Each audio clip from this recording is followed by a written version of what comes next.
என்ன இருந்தாலும் திட்டம் போட்டு செயல்படுத்தப்படுகிற ஒரு திட்டமாக உருவாக்குவதற்காக முடிவெடுப்பது என்று வரும்போது ஆட்சி பல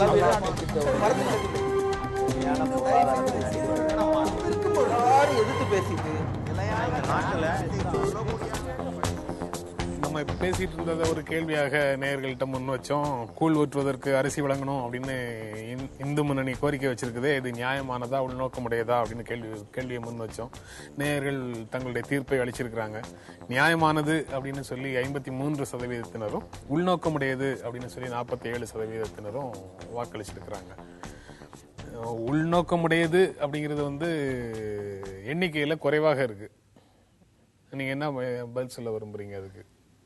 இல்ல, அதாவது சாதாரணமா ஒரு நேயருக்கு என்ன தோணும், இங்க அவங்களுக்கு அரிசி தர்றீங்க, இங்க கூழ் காய்ச்சதுக்கு கொடுத்தா என்ன? அதனாலதான் நான் சொன்னேன், அது சாதாரணமா அந்த கோரிக்கை வச்சிருந்தா அது தவறுன்றே நான் சொல்ல மாட்டேன்.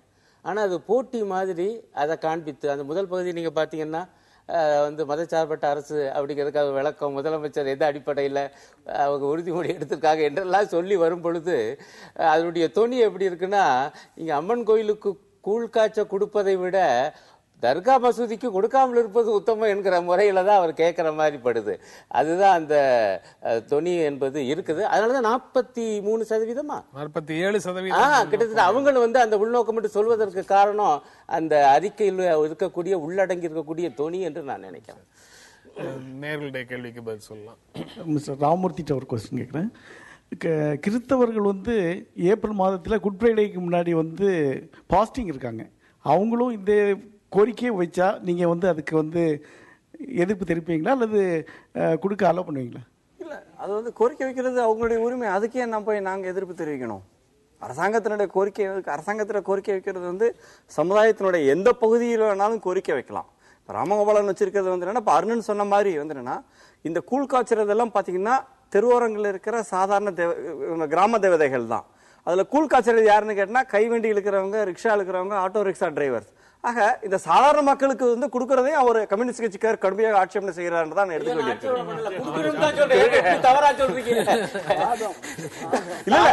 கேட்கறதே தப்புன்றாங்க. இந்த சமயத்துல கேக்குறீங்க, நீங்க கொடுத்ததுனாலதான் கேக்குறது. அவர் கேட்கிற முறை தான் தப்புக்குது, கேட்கறதுல தப்பு. திரு அருணன் சார், சென்ற முறை அதாவது இன்றைய முதல்வர் மதசார்பற்ற அரசு என்று சொல்லக்கூடிய முதல்வர் சென்ற முறை ஆட்சியில் இருந்தபோது மதமாற்ற சட்டத்தை கொண்டு வந்தவரே தமிழக முதல்வர் தானே. இதை எப்படி பார்க்குறீங்க? அதாவது அது நம்ம தனியாக பேசணும். பொதுவாக ஒரு மதம் மாறுவதற்கு நம்முடைய அரசியல் சாசனத்தில் உரிமை இருக்கிறது. என்னுடைய அப்பா அம்மா மதத்தை தான் நான் விவரம் தெரிஞ்ச பிறகு பின்பற்றணும்னு என்னை யாரும் கட்டாயப்படுத்த முடியாது, இல்லை கூடாது இல்லை. அப்போ எனக்கு புத்தி வந்த பிறகு நான் யோசிச்சு பார்க்குறேன், இந்த மதம் சரியா அந்த மதம் சரியா, அல்ல மதமே வேண்டாமா என்று கூட யோசிக்கிறதுக்கு நமக்கு உரிமை இருக்கணும். அந்த உரிமையை அது கொடுத்துருக்கு. ஆனால் அதை தவறான முறையில் யாரையும் பயன்படுத்தி ஒரு கட்டாயப்படுத்தி மதமாற்றம் செய்தால் அதை தடுப்பதற்கும் கூட வழிவகையெல்லாம் இருக்குது. ஆனால் அன்றைக்கு நம்முடைய முதல்வர் கொண்டு வந்த அந்த சட்டம் என்பது அப்படியாப்பட்டதா இல்லை. எங்களுடைய கணிப்பில் அன்றைக்கு நாங்கள் அதை ஏன் எதிர்த்தோம் என்றால், இது ஒரு இந்து மக்களுடைய ஓட்டை வாங்குவதற்காக இது செய்யக்கூடிய ஒரு முயற்சி மாதிரி தெரியுதுன்னு சொல்லி அந்த சரத்துக்கள் பற்றியில் நான் விரிவாக அன்றைக்கே நான் ஒரு சிறு பிரசுரம் எழுதியிருக்கேன். ஆகவே அன்றைக்கு அவங்க கொண்டு வந்தது சரியான நடவடிக்கை அல்ல என்பதுதான் இப்பொழுது என்னுடைய கருத்து. ஐயா அருணன் கிட்ட ஒரு கேள்வி. எல்லா மதத்தினரும் உழைக்கும் வர்க்கத்தினர் இருக்காங்க.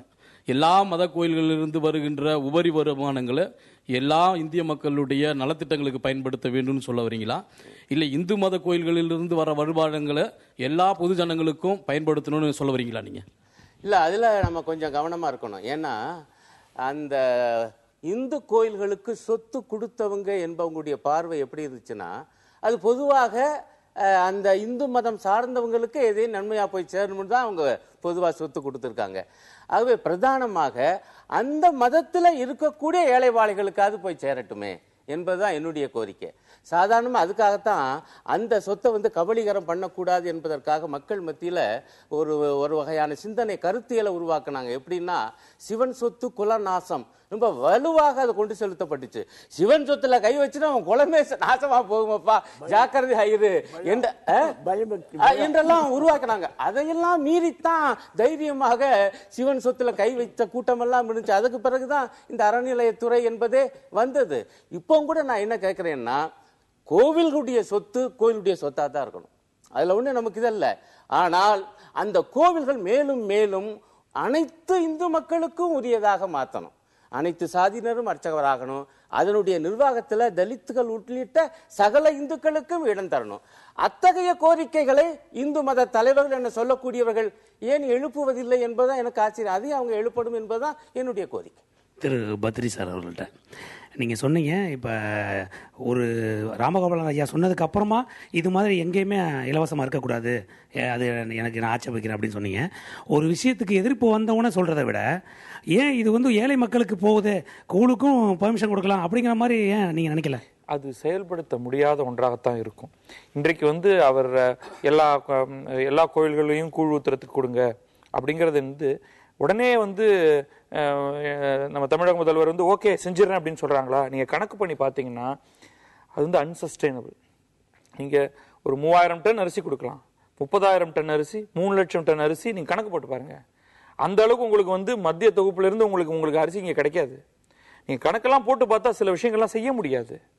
அதனாலதான் வந்து அது என்றைக்குமே அது நடக்க போதில்லை. இப்ப வந்து ராமகோபாலன் கேட்கறதுமே இந்த கேள்வியை கேட்கறதன் மூலமாக இது நடக்காது அப்படிங்கிறப்ப அவர் திருப்பி வந்து அவர் தன்னுடைய பாயிண்ட் வைக்கலாம். பாத்தீங்களா, முஸ்லிம்களுக்கு மட்டும் தருகிறார்கள், இந்துக்களுக்கு அவர்களால் கொடுக்க முடியாது, ஏனெனில் மனம் இல்லைம்பாங்க. மனம் இல்ல, பணம்லாம் இல்ல, அது செய்ய முடியாது. நீங்க வந்து சும்மா வாயால சொல்லிட்டு அதை நிகழ்த்த முடியாது. அதனாலதான் இது இந்த மாதிரியாக தேவையில்லாம பாம்பு புத்துக்கள் எது கையை விடுறது, வேண்டவே வேண்டாம் இந்த பிரச்சனையே அப்படிங்கறது என்னுடைய கருத்து. கோயில்களுக்கு அரிசி கொடுக்கணும் அப்படிங்கிறதுல, கூழ் ஊற்றுவதற்கு அரிசி கொடுக்கணுங்கிறதுல கொள்கை அளவுல பெரிய அளவுல நம்பிக்கையாளர்களுக்கு எதிர்ப்பு இருக்காது, மாற்று கருத்து இருக்காது. பத்ரி சொல்ற மாதிரி கருத்துள்ளவர்கள் இந்த நம்ம சமூகத்துல சிறுபான்மையினர் அப்படின்னு தான் நான் புரிஞ்சுக்கிறேன். அப்படிதான் இருக்க முடியும்னு நினைக்கிறேன் நான். அது இன்னும் அந்த கருத்து இன்னும் வேரூன்றாமல் வளராமல் இருக்கக்கூடிய சூழல்ல எல்லாருக்குமே கொடுக்கறதுல வந்து சிக்கல் இல்லைன்னு சொல்றவங்க தான் அதிகமாக இருப்பாங்க. அப்படி ஒரு சூழல்ல அடிப்படையாக ஒரு கேள்வி வருது. மனிதர்களுடைய வழிபாட்டு உரிமை அப்படிங்கிறது அவங்களுடைய தனி மனித உரிமை, அவங்களுடைய தனி மனித விஷயம். அவங்களுடைய வழிபாட்டு தலங்களுக்கு அரசு எதுக்காக உதவணும் அப்படிங்கிற கோரிக்கையை பத்ரி முன்வைக்கிற மாதிரி முன்வைத்தால் அதற்கு உங்களுடைய பதில் என்ன? எதுக்காக உதவணும்? அது மசூதியா, தேவாலயமா, இந்து கோயிலா அப்படிங்கிறது வந்து பிரச்சனையே இல்லை. உங்களுடைய வழிபாட்டை நீங்க உங்க வீட்டுல வச்சுக்கோங்க. அந்த கோயில்கள் இருக்கக்கூடிய விஷயங்களுக்கு அரசு எதுக்காக உதவணும்? அதாவது ரொம்ப கராரா பார்த்தா நீங்க கேட்கிற கேள்வி நியாயமானது. ஏழைகளுக்கு உதவணும்னா நீங்க மத நிறுவனங்கள், மத கோவில்கள், எந்த வழிபாட்டு தலங்களா இருந்தாலும் அதன் வழியாகவே போக வேணாம். வேற ஒரு மார்க்கத்துல அது சிவில் முறையில, செக்யூலர் முறையில அதை பூரா செஞ்சுட்டு போகலாம் என்பதுதான் சரிதான்.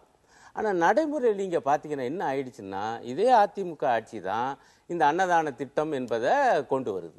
அப்ப இயல்பா இன்னொரு மதத்துக்காரங்க என்ன கேட்கறாங்கன்னா, நாங்க நோன்பு நோக்கும் பொழுது இங்கேயும் ஏழை பாளைகள் தான் வந்து அந்த கஞ்சி வாங்கி சாப்பிட்றாங்க, அந்த கஞ்சிக்கு நீங்க ஏன் உதவி செய்யக்கூடாது என்றுதான் அந்த கோரிக்கை. அதுக்கு பிறகுதான் எழுந்தது. அதுதான் வரலாற்று ரீதியா நம்ம பார்க்கணும். அப்ப இது ஒவ்வொன்றா போகுது. அப்படி போகும் பொழுது நீங்க இனிமே போய் அன்னதானத்தை நிப்பாட்டுங்கன்னு சொல்வது சரியா இருக்க முடியுமா? அதனாலதான் எங்களை போன்ற இடதுசாரிகள் என்ன நினைக்கிறோம் என்றால், ஏதோ ஒரு ரூட் வந்துருச்சு, அப்படி வந்தால் எல்லா மதத்தவருக்கும் எல்லா வழிபாட்டு தலங்களிலும் அந்த ஏழைகளுக்கு அன்னம் கிடைக்க உதவுங்கள், அப்படித்தான் நம்ம சொல்ல வேண்டியது. நீங்க எப்படி பாக்குறீங்க? இல்ல, மக்களுடைய நிகழ்ச்சி நிறைவு செய்யற இடத்துல ஒரே ஒரு விஷயம் தான், மதச்சார்பற்ற அரசாங்கம் வந்து கோயில் இருக்க வேண்டிய அவசியமே இல்லை. அது வெளியில போயிட்டா நிச்சயமாக இந்துக்களால் அவற்றை பராமரிக்க முடியும். அதுல யாருன்னா ஊழல்வாதிகள் இருந்தால் முன்ன மாதிரி இப்ப கிடையாது. நிச்சயமாக தண்டனை கொடுக்கிறதுக்கு அதே ஊர்ல இருந்தே கேஸை போட்டு உள்ள தர்றதுக்கு ஆள் ரெடியா இருக்கிறாங்க. ஆக அரசாங்கம் வந்து கோயிலை விட்டு வெளியே போயிட்டாலே இந்த இருக்கிற பிரச்சனைகள்ல 90% தீர்ந்துவிடும் என்பதுதான் எங்களுடைய கருத்து. அவர் வாதங்கள் எல்லாம் நியாயங்கள் அல்ல. ஒன்று, வரவு எவ்விதம் இருந்தாலும் அது எந்த வகையில் வந்தாலும் சரியோ தவறோ நல்ல முறையில் கெட்டோ அது செலவு நல்ல முறையில் இருக்கணும். அதுதான் எங்களுடைய கொள்கை. அது ஏழைக்கு உதவணும், எளியவர்களுக்கும் இல்லாதவர்களுக்கும் சகலருக்கும் உதவணும். அந்த அடிப்படையில் வந்தது தான் இந்த திட்டமே தவிர இதில் வேறு எந்த விதமான மாறுபட்ட கருத்துக்களோ வேறுபட்ட இதுவோ இல்லை. அந்த அடிப்படையில் தான். அதை நாம் திரும்ப திரும்ப சொல்றது தான், இது வந்து பொது சொத்தை பராமரிப்பதற்கான ட்ரஸ்ட் எல்லாத்தையும் ஒரு அரசாங்கம் டேக் ஓவர் பண்ண முடியாது. அது நாளடைவில் வந்து அது வீழ்ச்சி தான் அடையும். அதை தான் நம்ம பார்த்துட்டு இருக்கோம்.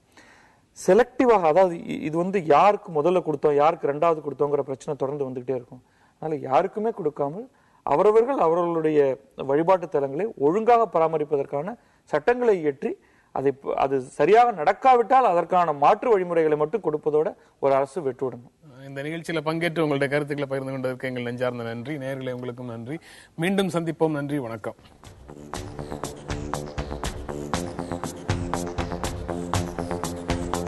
செயல்படுத்தப்படுகிற ஒரு சூழலை உருவாக்குவதற்காக முடிவெடுப்பது என்று வரும்போது ஆட்சி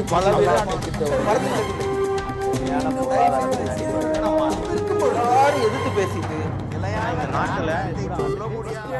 வழியை தவிர மக்கள் தங்களுடைய